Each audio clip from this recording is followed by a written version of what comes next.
Hi, this is Jim Starkweather, and welcome to another unboxing video. This is a Tasca tank recovery vehicle, the M32B1. We already have one of these out to a reviewer, but I thought I'd give you guys a video as well.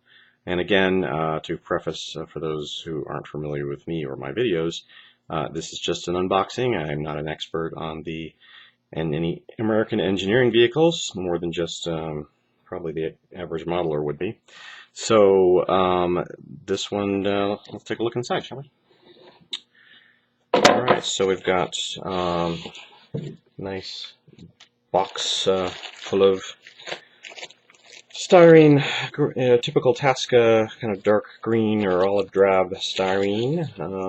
It's like, just going to go through the bits here. We've got 1, 2, 3, 4, 5, 6, 7, 8, 9, 10, and 11, 12, 13 individual sprue sheets with a few little minis here. 1, 2, and plastic, clear plastic. Some, looks like maybe it's something to do with the track pads, some more clear vinyl grommets, and some kind of black material there, some kind of felt or something. And then we have some other little minis here, again, track pieces and some seats and other little details. Some sprockets and idler wheels. I almost said idler arm, sorry. Wrong piece of machinery. And then we have the hull, which is obviously the rounded Sherman hull versus the welded. And then we have some, looks like some fine twisted wire and some yellow rope, which actually looks like it does a pretty good job at simulating scale rope. We've got some rubber tracks and another sheet, so I don't know what that brought my total up to, but +1 for full-size sheets. Alright, so let's go ahead and take a look on the inside of these. Or on the inside of the plastic. We'll go ahead and pull them out. Take a look at some of the detail. A little blue sheet here. It's got to. This first piece you can see is mostly the lower hull. Looks like some side and rear, and again some more side details. So we have the lower hull, obviously, like a lot of these Tasca Shermans, is a not a one-piece unit, which is kind of unique for most kits. Didn't need that thermometer. Let me go ahead and go back to the. Let's go ahead and take a look at the upper hull.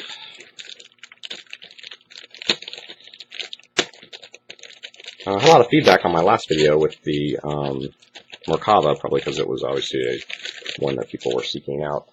Not sure this kit will get as much interest, but I did want to point out that the style of these videos is not really to either make them too complex. Like, for instance, I don't know if any of you have ever tried this before, but it's nice to say, oh, well, you should do this and go back and do that and be more scripted. Well, to shoot a video and then edit it together in terms of time and so forth is a lot more complex and requires many hours of editing time and so forth. These are just one shot, one go. I mean, I can't tell you how many times I've shot a 5-minute video, then goofed up, and then just essentially gone back to the beginning and started over again. Well, maybe about 5 times. Okay, so I see some nice, detail on which I'm not sure I'm going to be able to get in focus on here, but some nice detail here on the hull in terms of the just the kind of texturing. Overall, this isn't going to be a big surprise kit for most people who are familiar with the Tascas. Obviously, the bits in this one that are different are the boom and things like that that are different to this kit, obviously, as well as probably a lot of equipment that comes with it. But we'll go ahead and look through most of this, and so just anybody who's not familiar with these kits can take a look and see what's in the box. So again, some nice detail here with some of the road wheels and suspension parts. Not seeing any issues. I mean, some push marks here on the back which are not visible, obviously, in the completed model. Looks good. And moving on to another like mostly track and road wheel stuff. This one is, again, got some of the sprockets here with road wheels with some extra something on there. And all looks good. Got some nice, get in here close, got some nice little fine pieces there and little U's. And, as usual, I mean, Tasca kits, everybody knows, or well, most people know, are generally perceived or build into very nice completed kits. Not a lot to criticize other than the obvious thing in building scale models, which is just accuracy, and sometimes they get a few millimeters wrong here or there. Some cabinets here, I like the way they've done kind of like the little door pulls on each of the cabinets, it looks like. Maybe even with a labeling system, like some kind of thing where maybe the label was. But it's just in raised detail, not in actual external or add-on parts, obviously. Some radiator bit there. Again, looks good. Don't see any flash, don't see any production issues. Then again, I'm not looking under a microscope, obviously. Someone else who does the full written review after me, or when that review is published, may notice things that I'm not noticing in this quick little, hopefully 10-minute video. Although I probably better speed up here. Alright, so this piece also, we've got some tools and various bits, some Browning machine gun there, 30 caliber, and some of the hatch work here, very small, get up here as you can see, very small pulls. Like this piece is nice and one formed unit. Gotta be careful with that one. There's some of the gun. And I'm going to take a look at the instruction manual really quickly to see what. Usually Tasca will tell you what parts are used and unused. Like for instance, I think, no, this is still the tank recovery vehicle. Although I'm not seeing any sprue. Maybe it's on this one. No, not quite getting this. This one is 27, so I guess it kind of picks up. They didn't do it in one manual, it kind of starts over. So we don't get an overview. I guess Tasca is not one of those manufacturers that does an overview of sprue parts. Unless they're in the back here. Nope. This is a pull-out. Oh, this one's a big long pull-out. So this just to kind of won't have to go back over this. Obviously showing you the boom construction and some of those parts for the engineering portion. Obviously, the other big thing, obviously, is the turret on this tank is a lot different than the standard Sherman turret. All right, so back to where I was going with this, which looks like this includes some parts that probably, I'm guessing, aren't used because they're the various gun mantlets here and shield, different type style shields. So I'm not sure that piece is going to be used for this tank. It's on the back side. I'm not really sure. No, the back side's more storage on the turret. And this piece also has. So this is the front armor, obviously on the lower armor. And let's take a look at the actual parts that are going to be different on this. Because again, I don't want this video to be 20 minutes long, so there's a lot of plastic here. Okay, this one is the, looks like the upper turret ring, and maybe the lower hatch and lower sections inside. Again, I'm just looking at this. I do see some, I guess they're not visible though. It's more like you can kind of just see little issues there in the surface plastic, but I don't think they're actually, like, you can't feel them, and you can't see where they're actually would come out in the finished product once it's painted. Definitely some, push pin marks here on the back. I'm not sure if these side pieces inside the turret will be visible or not once you get all the accessories and so forth that go inside the turret on there. Boy, this even has a figure with it. Interesting. Okay, then we have this, which is also looks like Is that a mortar? There's a mortar here. It's probably stood on the tank somewhere, I'm guessing. Some kind of ring, probably the upper machine gun ring. Yeah, I'm guessing. I do a lot of guessing in these videos, much to the chagrin of many of you. Sorry. I don't have time to research something for 5 hours and then do a video on it. Maybe you'll appreciate now some of the written reviews that are well researched, how much time it takes to do a good quality review. Got a figure here, which is interesting. Tanker figure, one, obviously just the one. Not sure if he would go in the hatch or inside the top turret. Anyways, moving on. Another one of those same pieces I noted earlier.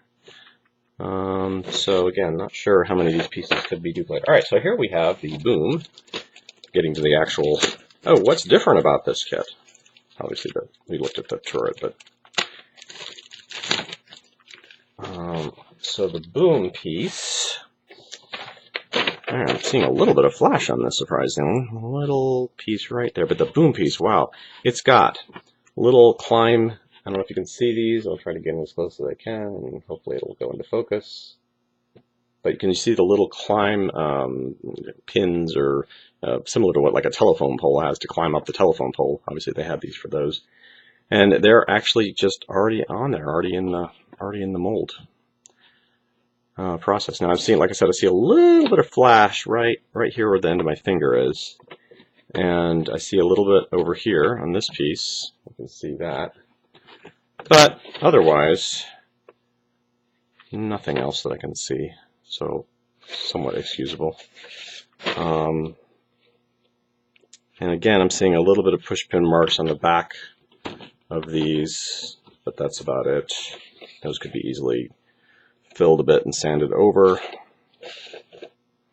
I did get this kit fairly early, I think. I'm not sure. I assume it's a production kit because of the box contents, the way it's delivered. So, but it still may have been one of the earlier units off of the production line. So, go ahead. Whether that means it's any different than the current ones coming out, I don't think so. But all right, so we've got some of the more road wheels and housing covers here, sprockets. Again, look good. Don't see any issues. You know, I'm not going to go through all these because, again, most of these are so small part-wise that you're not going to see anything in the video anyways. And I just primarily want to cover what's included. But as you saw, the initial part, there are quite a bit of the additional detail pieces included in the kit. Let's go ahead and take a look at the tracks, though. I assume these are the same tracks that are coming on some of their other Shermans. Come out of there. They are in, looks like 4 pieces, so obviously 2 per side. They look good. They look like they kind of move well in terms of, you know, kind of trying to simulate jointing there. I like that. That's nice. You know, they're good quality. Rubber tracks. Let's take a look at the decals. And there's also a piece of photo-etch in here I just saw now. Sorry, decals as usual being troublesome. Okay, and again, try to get these in focus, but so we've got standard US markings, obviously. I'm not sure how many, if there are any divisional bits here. I see A609, C28. USA 4015, a single kind of serial number. So a single number value. And then we've got this photo etch piece, which should slide out of here eventually. Yep. And that includes a couple of, looks like pulls or keys of some kind. I'm not sure what that details, and then obviously obvious mesh, and not sure what the items on the left side are, but and nice, very nicely detailed. Let's see if we see a Tasca built, Tasca made. Okay, so other than the manual, which we kind of went over, didn't leave anything else out. So, the manual is quite a few pages, and like I said, about 40 steps, it looks like. They're showing a C Company 609th Tank Destroyer Battalion, Bastogne, January 1945 as the marking unit. That's the only one. Oh no, I'm sorry. Then we have A Company 612th Tank Destroyer Battalion in Czechoslovakia, May of 1945 is the other unit that they have markings or a guide for. Alright, well, I hope you enjoyed this little quick preview of the kit, and like I said, we do have one out for review. It should be hopefully in the queue or published soon. Thanks for watching.